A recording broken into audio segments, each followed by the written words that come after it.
et bienvenue dans cette nouvelle vidéo. On se retrouve comme d'habitude pour parler films, pour parler séries, pour parler sorties et pour parler plateformes de streaming. Cette fois-ci on se retrouve pour une sortie que personnellement je n'attendais pas particulièrement. Je pensais voir le film, c'est sur plateforme donc je pensais le voir tranquillement à tête reposée, mais j'avais pas vraiment de grosses attentes. Il faut savoir que c'est dans une saga pour laquelle j'ai plus du tout d'attente pour le coup, mais vous m'en avez parlé et parlé et parler, et ça en parle partout sur les réseaux. Rien que le jour de sa sortie, je parle bien évidemment de la sortie de Prey sur Disney+, un film dont je n'attendais rien et dont j'ai eu pourtant très envie de vous parler une fois que je l'avais vu. Je vous laisse avec le générique, on se retrouve juste après.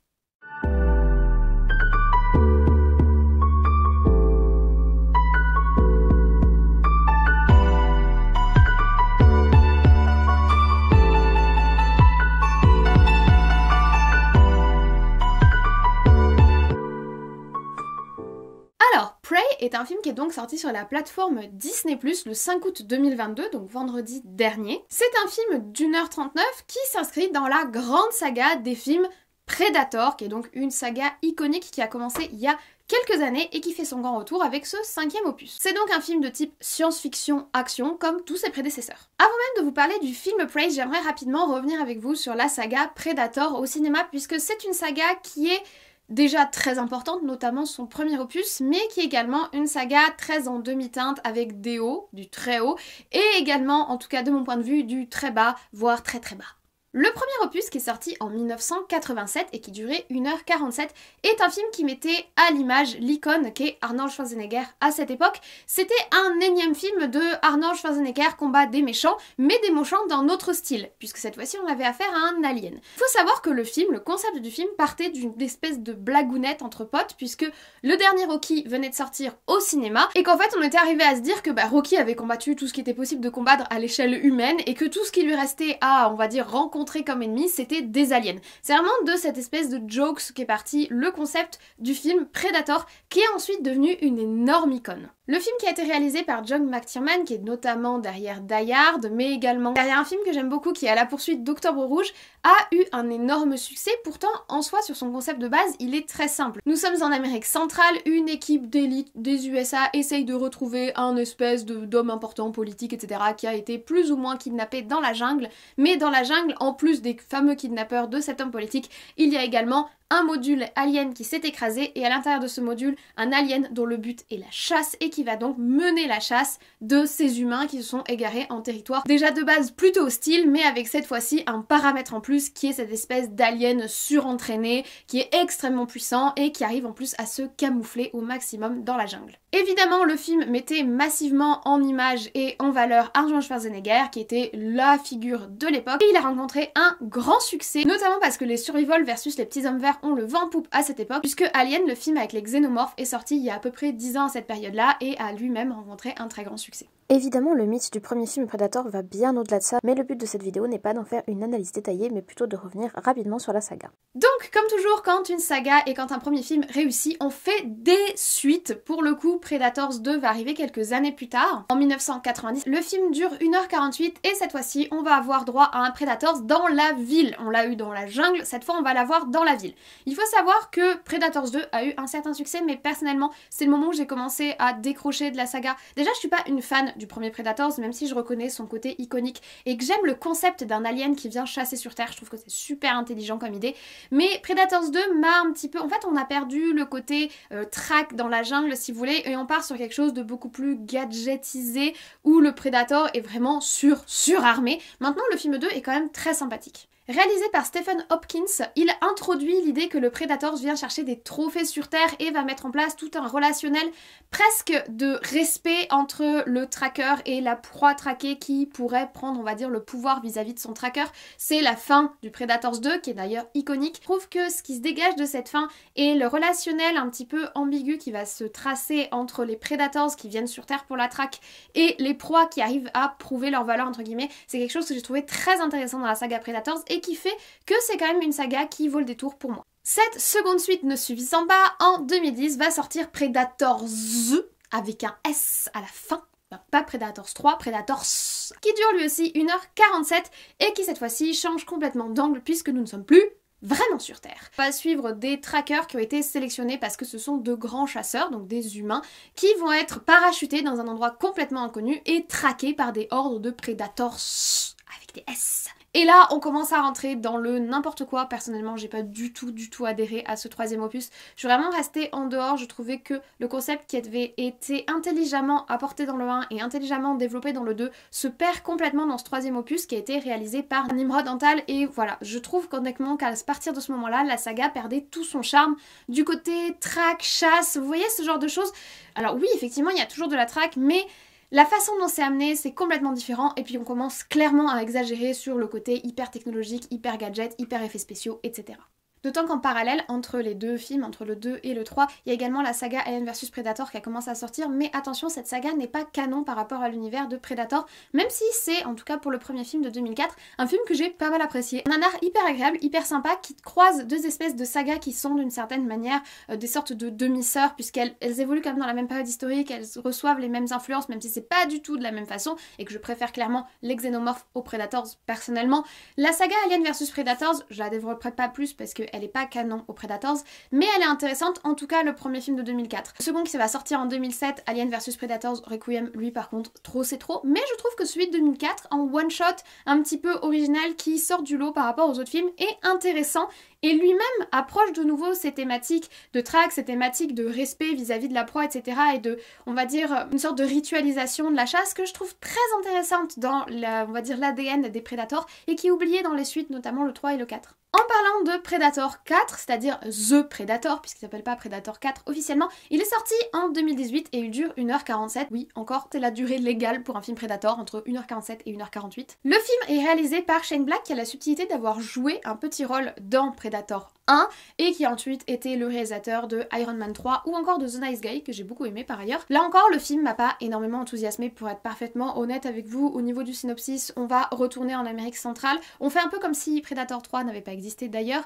mais on retourne en Amérique centrale. On va être une nouvelle fois confronté au Predator, sauf que cette fois-ci, on arrive à lui voler son casque. L'agent, si vous voulez, qui arrive à lui voler son casque, va envoyer le casque à son fils aux États-Unis, genre le truc absurde, et son fils va activer une balise de détresse qui va attirer toute une flopée de Predators sur Terre pour essayer d'aider leurs potes. Enfin, je trouve qu'on perd une fois encore le côté track versus d'homme à homme qu'on pouvait avoir dans le 1, où certes le héros c'était Arnold Schwarzenegger et c'était ultra héroïsé, etc. mais c'était une sorte de 1v1 de tracker, on va dire, d'une certaine manière, l'homme face à sa proie, etc.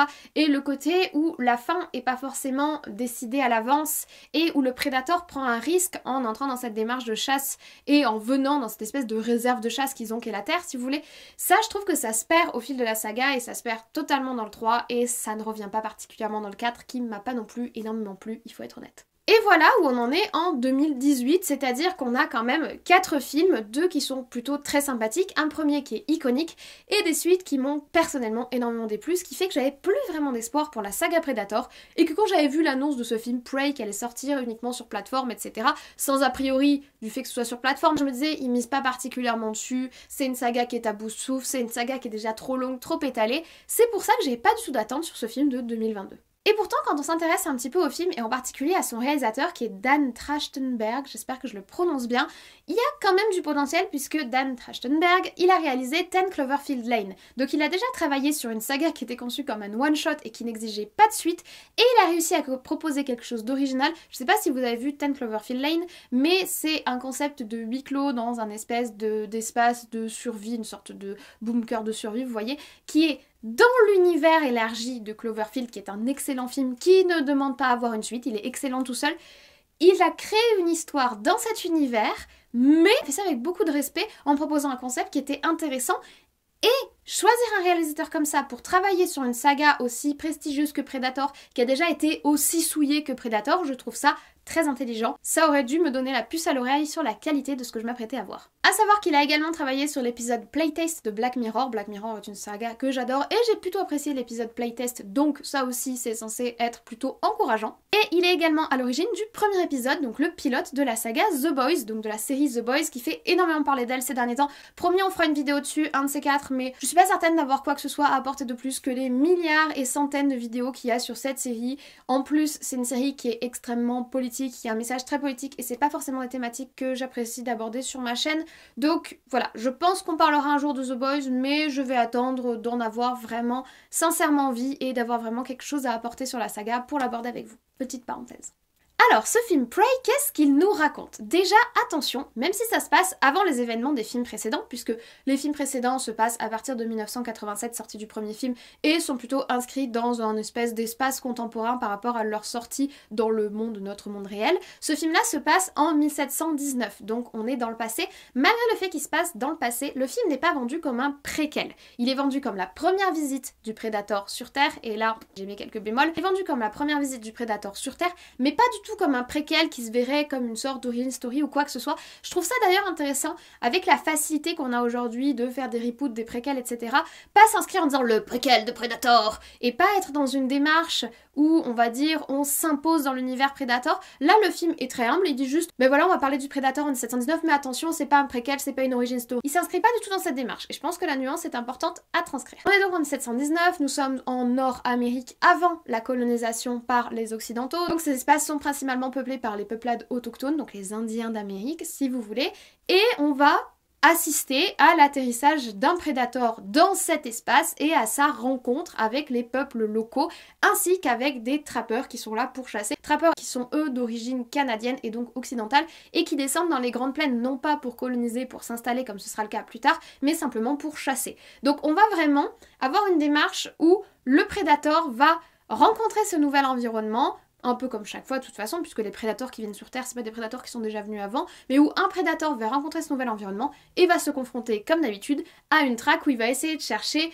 l'ennemi le plus puissant du coin pour se confronter à lui et prouver ses compétences en tant que chasseur prédateur. Au niveau de la direction artistique, premier point très important pour moi, vous le savez si vous me suivez d'habitude, nous sommes dans des plans naturels, il y a très peu de fond vert, évidemment il y a des effets spéciaux, puisque des prédateurs dans la vraie vie, il n'y en a pas des masses, mais nous avons des fonds naturels, nous avons des lieux de tournage naturels et c'est très agréable parce que déjà c'est très très beau, mais en plus comme vous le savez, je suis pas anti fond vert, je suis pas anti CGI, je suis pas anti effets spéciaux, mais quand on veut tourner sur Terre et que l'endroit existe, je vois pas l'intérêt de dépenser des sommes colossales alors qu'on a forcément une image plus belle et plus honnête quand on tourne sur place. C'est un premier très bon point pour le film. Au niveau des effets spéciaux d'ailleurs, ils sont pas excessif honnêtement, forcément il y en a autour du personnage du Predator puisque le Predator doit être créé par effet numérique ou par effet de costume. Là il me semble que c'est par effet numérique qu'il est créé. Je suis pas certaine, hein. J'ai eu 2-3 hésitations par moment mais je pense qu'il est créé par effet numérique. Les effets spéciaux sont très raisonnables, il y en a pas tant que ça. On n'est pas dans l'outrance technologique, l'outrance d'action un petit peu excessive, vous voyez. Il y a des effets spéciaux forcément, ils sont très finement mis à l'image et utilisé avec parcimonie. Et c'est intelligent l'utilisation des effets spéciaux, il y en a ni trop ni trop peu, juste assez pour comprendre que cette bestiole ne vient pas de la Terre, mais pas trop pour ne pas sortir de l'histoire et avoir juste une débauche d'effets spéciaux. D'ailleurs, j'ai apprécié que le Predator ait un design un petit peu différent de ce à quoi on est habitué, puisque on est quand même 200 ans avant les autres rencontres, et les Predators eux aussi évoluent de leur côté et leur technologie évolue. J'ai trouvé que là, il avait un petit look qui était intelligemment pensé, dans le sens où il a un côté un petit peu plus, on va dire, sauvage, entre guillemets, même si c'est pas le terme, je pense que vous comprenez ce que je veux dire, et avec son espèce de casque d'os, il a un côté très très Wendigo. Je sais pas si vous connaissez le Wendigo, c'est un démon, on va dire, issu de la mythologie et des croyances justement autochtones nord-américaines, et j'ai trouvé que le clin d'œil était assez intéressant. Au niveau de la façon dont c'est filmé, les plans sont très très beaux et en plus ils utilisent vachement la suggestion visuelle, c'est-à-dire que pendant toute la première partie du film, les 20 premières minutes, on ne voit pas le Predator, c'est le principe. Puisqu'il est en train de surveiller ses proies et d'essayer de se fondre dans l'environnement. On ne le voit pas, mais on nous le suggère par l'image et j'ai trouvé ça juste génial. C'est-à-dire que de temps en temps, on utilise l'effet de transparence pour voir que sa combi est là et qu'il est en mode invisible, mais il y a d'autres moments où on nous montre juste un plan où on s'imagine qu'il est là et on n'est même pas certain à 100% qu'il est vraiment là. Et j'ai trouvé ça super intelligent comme façon de filmer, où on se sent, déjà on se sent méga traqué, puisqu'on ne sait jamais s'il est là ou s'il est pas là, et qu'en plus les plans nous suggèrent que potentiellement il y a un truc qui nous regarde, mais en fait on n'est pas sûr. C'est censé être l'effet que nous fait un Predator normalement si on est traqué. Autre point que j'ai apprécié, c'est l'action qui est fluide, pareil, ni trop ni trop peu, on a des belles chorégraphies de combat, mais on n'en a pas trop non plus, et c'est pareil pour la violence. Oui, il y a du sang, oui, il y a 2-3 moments qui sont un peu choquants, mais en soi, le film n'est pas du tout ultra violent, et pas du tout ultra sanguin, et n'est pas du tout outrance d'action, on va dire de façon excessive, et je trouve ça très intelligent là encore, puisque ça sert à rien d'en mettre trop. Les prédateurs, c'est une histoire de traque, c'est une histoire de chasseur. La chasse, c'est un acte patient. C'est un acte de longue haleine et c'est un acte où l'action ne vient qu'à la fin. Là, il n'y a pas que à la fin qu'il y a de l'action, mais je trouve qu'elle est bien répartie dans le film pour maintenir la tension venant aussi de le sentiment d'être oppressé, d'être observé, d'être traqué. Donc on n'est pas tout le temps obligé d'être dans la castagne, mais quand la castagne vient, elle est intelligemment apportée et pas trop excessive pour pas trop faire contraste avec les moments un peu plus lents en attente de l'observation. Tout cela étant accompagné d'une cohérence historique au niveau des décors. Alors je suis pas du tout une spécialiste de l'histoire autochtone américaine, donc je pourrais pas vous dire si par rapport au peuple Comanche, c'est le peuple Comanche qui est mis à l'image, par rapport au peuple Comanche, leurs pratiques traditionnelles correspondent vraiment, etc. Mais je pense qu'il y a quand même une attention particulière qui a été menée à ça, notamment au niveau de la BO, mais on va en reparler. Et également au niveau du casting, puisque ce sont des acteurs autochtones qui ont été castés pour jouer les autochtones, ce qui est assez révélateur des choix du réalisateur pour son film. D'autant que tous les acteurs sont très bons par ailleurs, notamment l'héroïne. Mais je trouve qu'au niveau en tout cas de la cohérence historique, des costumes, des différentes personnes et aussi de la reconstitution de l'environnement, c'est assez cohérent. En tout cas, j'ai pas ressenti d'anachronisme crasse dans le film et j'ai trouvé que tous les personnages et toutes les peuplades étaient approchés de façon assez respectueuse, avec un bon équilibre qui était apporté à chaque fois. Donc en soi, de ce côté-là, en tout cas visuellement, j'ai trouvé que c'était bien fait. Et d'une manière générale, j'ai trouvé que le film était humble, était réalisé avec attention, une attention portée au détail, une attention portée à l'image, mais également avec une volonté de ne pas trop en faire, de ne pas être dans l'outrance. Et ça, c'est toujours intéressant, c'est-à-dire que la nuance, même à l'image, ça reste important. Au niveau de la BO, là par contre, je vais apporter un petit bémol, mais bon, c'est pas vraiment un bémol, mais c'est sûr que si on connaît les anciens films Predator, et notamment le premier qui avait une BO quand même iconique, c'est sûr que là, la musique est beaucoup moins présente. Après, je trouve ça super bien d'avoir laissé des moments de silence ou des moments où on entend juste le Predator et ces petits bruits iconiques de Predator qui font bien flipper, donnent vraiment le côté « cette bête-là, elle vient pas de la Terre, clairement pas ». Ça, c'est intéressant d'avoir laissé des moments de silence, des moments vraiment où le chasseur écoute son environnement et où on l'écoute aussi à travers lui en tant que spectateur. Mais quand on a des passages musicaux, c'est sûr qu'ils sont beaucoup moins iconiques que le premier Predator. Maintenant, on peut pas non plus leur en vouloir. Quand on rappelle que le film ne veut pas s'inscrire comme un préquel et que le film arrive vraiment à pas de velours, en s'imposant pas dans l'univers de Predator, mais en se disant juste je vais faire un petit film Predator et s'il vous plaît ne me tapez pas. Disons que la façon dont le film arrive sans s'imposer fait que je vais pas lui taper dessus parce que la BO est pas forcément à la hauteur du premier, sachant qu'à aucun moment le film n'essaye de nous dire qu'il va dépasser le premier ou qu'il est un héritier, etc. Ça m'a vraiment pas donné ce sentiment, en tout cas dans la com et dans la façon dont le film se présente, donc je vais pas taper dessus, je vais juste dire que voilà, c'est difficile de détrôner la BO du premier, c'est sûr. Par contre, chose que j'ai trouvée très intéressante, c'est la VO et la VF, en tout cas la façon dont sont utilisées les langues dans le film. Donc moi à la base j'ai vu le film en VF puisque je l'ai regardé en famille en regardant VF, mais au vu des retours que j'ai vus sur Twitter, je suis ensuite allée voir des extraits en VO et c'est très intéressant. Donc, en VF tout d'abord, donc la plupart des personnages parlent français, VF forcément, sauf 2-3 moments où les Comanches parlent Comanche, puisque j'imagine que c'est la langue qu'ils parlent, en tout cas je connais pas le nom de leur langue spécifique, mais ils parlent dans leur langue autochtone. Ça j'ai trouvé ça très intéressant. J'en ai parlé récemment dans le film Asbestas, où les Français parlent français et les Espagnols parlent espagnol. Ben oui, en fait, à quel moment, quand on veut montrer un antagonisme dans un film, on va faire parler tout le monde la même langue, ça n'a pas de sens et ça crée un sentiment d'incompréhension. Là au moins c'est cohérent, et ça ils l'ont gardé dans la version française où les Indiens parlent français la majorité du temps, mais il y a des moments où ils utilisent leur langage autochtone et j'ai trouvé ça très intéressant. La VO, la version anglaise, va encore plus loin puisque en VO, donc les Indiens parlent la majorité du temps anglais, voilà, anglais moderne en plus, mais voilà. Il y a des moments où ils utilisent le langage comanche comme dans la version VF. Et en plus, les trappeurs qu'ils rencontrent sur leur chemin parlent, eux, un ancien français qui correspond à peu près au français canadien du XVIIIe siècle, si vous voulez. Bon alors par contre, effectivement, tout n'est pas super intelligible, donc il aurait peut-être fallu mettre des sous-titres à des moments, mais il parle ancien français et je trouve ça très intéressant d'avoir choisi ça en fait. Ce choix-là, je le trouve très intéressant et très révélateur. Ben, chaque peuple parle sa langue en fait. C'est beaucoup plus logique dans un film et ça permet de mieux comprendre les différences de compréhension et les incompréhensions qu'il y a entre les personnages. Donc en soi, ça crée une cohérence au niveau de l'histoire. Et ça, c'est vraiment très très cool. Concernant le rythme, j'aurais pas grand chose à dire à part que c'est un film conçu sur le système du crescendo qui correspond très très bien à l'action qui nous est dépeinte. La tension et l'action vont petit à petit être de plus en plus fortes. Au début, on imagine qu'il est là mais on le voit pas vraiment. Ensuite, on le voit par transparence. Ensuite, on le voit tout court et les personnages le voient également. Et ensuite, on passe aux phases d'action qui sont des phases de combat. Vraiment, c'est très très bien réparti, c'est assez homogène, ça permet de pas voir le temps passer. Donc en soi, le rythme est très intelligemment utilisé. Les phases d'action sont bien équilibrées par des phases un peu plus lentes. Franchement, l'action se répartit très très bien, elle est très fluide et moi personnellement le crescendo c'est un modèle d'action qui est certes classique mais qui me correspond très bien et qui correspond très bien à ce genre de film, donc le rythme est très intelligent et permet d'absolument pas s'ennuyer. Le film est vraiment, là encore, intelligemment conçu et intelligemment pensé.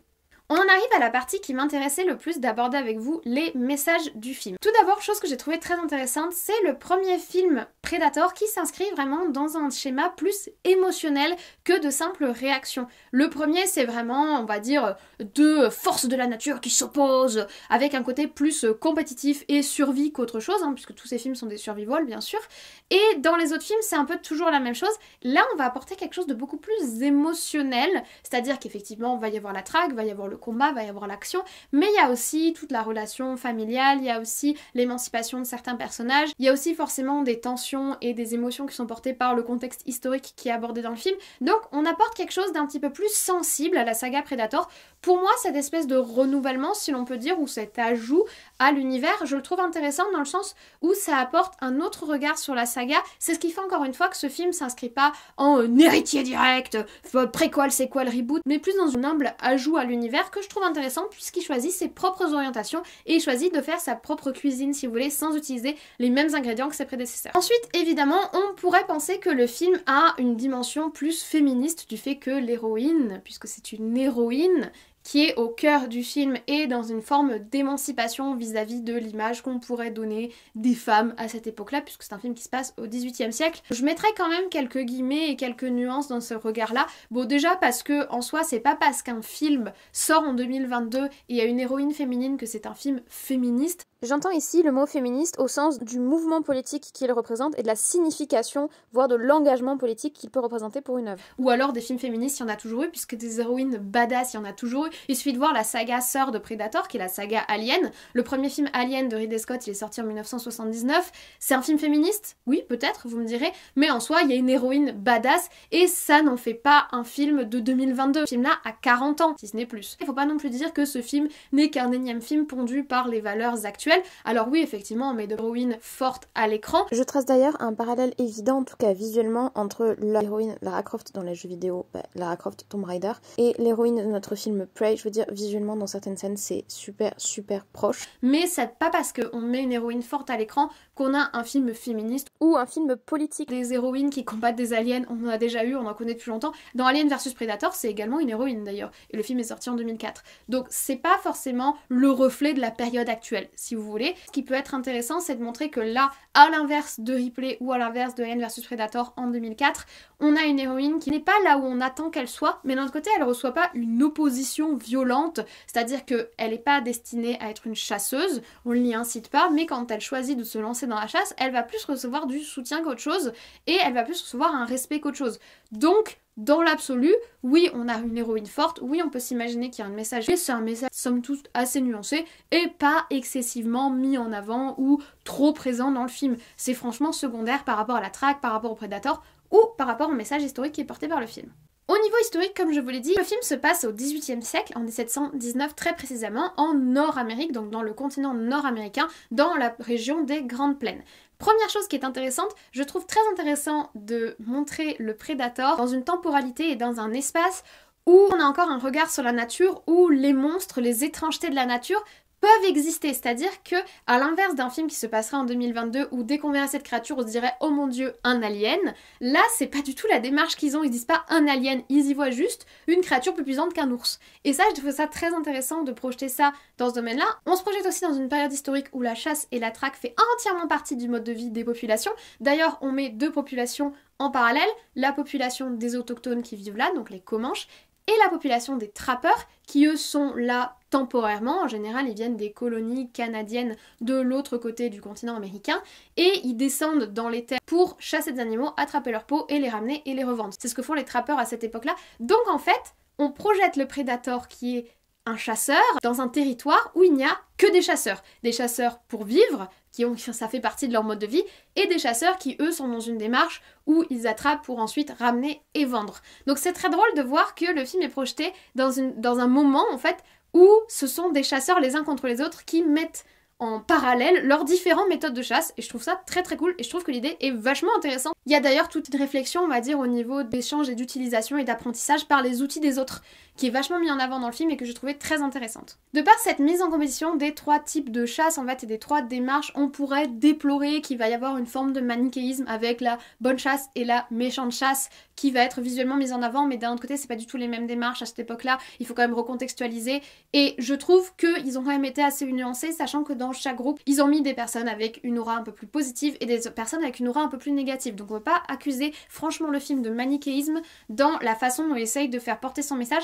Honnêtement, je trouve que le film, dans tout ce qu'il fait, apporte vraiment un regard nuancé, que ce soit dans l'image, dans l'action, dans les effets spéciaux ou dans les messages qu'il essaye de transmettre. Je trouve qu'il y a vraiment une intelligence d'écriture qui fait que la nuance est mise au premier plan de la démarche du film et le fait de voir autant de gens reprocher au film son engagement et son manque de nuance alors même que c'est ce qui transparaît durant tout le film, ça m'a vraiment beaucoup étonnée. Après c'est probablement uniquement mon ressenti, c'est pas forcément celui d'autres, je vous livre comme toujours mon avis qui n'est que le mien, mais vraiment dans mon ressenti, j'ai vraiment vu un film qui essayait de faire un effort de nuance dans tout ce qu'il mettait en avant à l'image. Donc ça, franchement, j'aimerais le souligner parce que je trouve ça très positif et c'est ce qui fait la qualité du film en fait. Nous en arrivons d'ailleurs au bilan.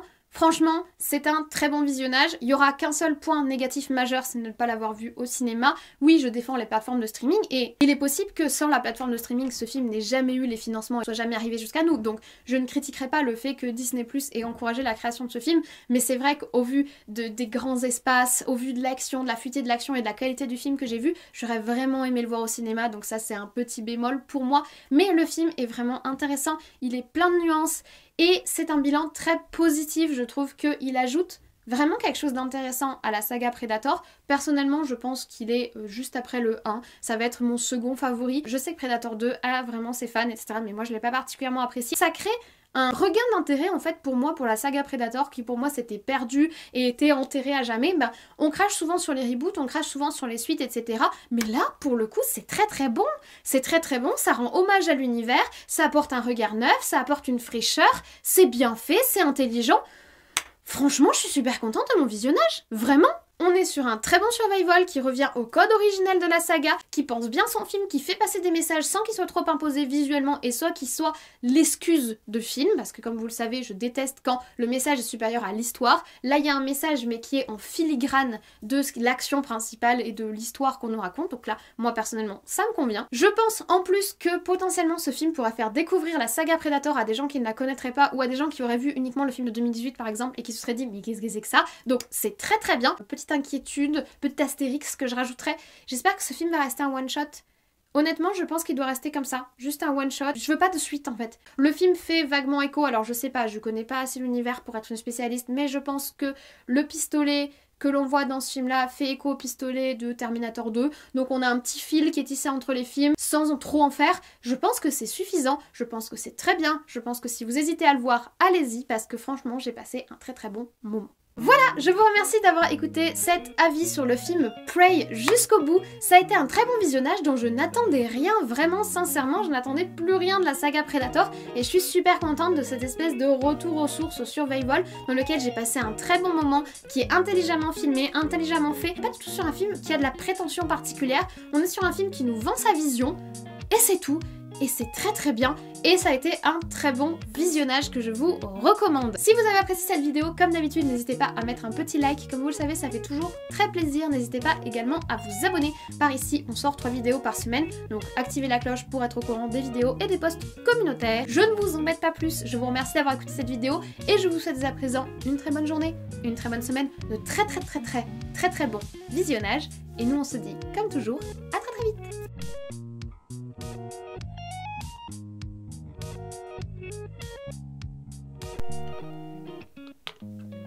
Parenthèse d'ailleurs, je voulais pas préciser dans la vidéo précédente, mais on a changé de décor puisque je suis en vacances, je suis chez ma mère. C'est d'ailleurs pour ça que j'ai regardé le film avec elle, la logique. Donc c'est pour ça qu'on a affaire à mon autre mangathèque, à mon autre bibliothèque. Mais bon, en soi, le décor vous change pas trop, donc j'espère que vous êtes pas trop perdus. Et on est surtout dans une zone où...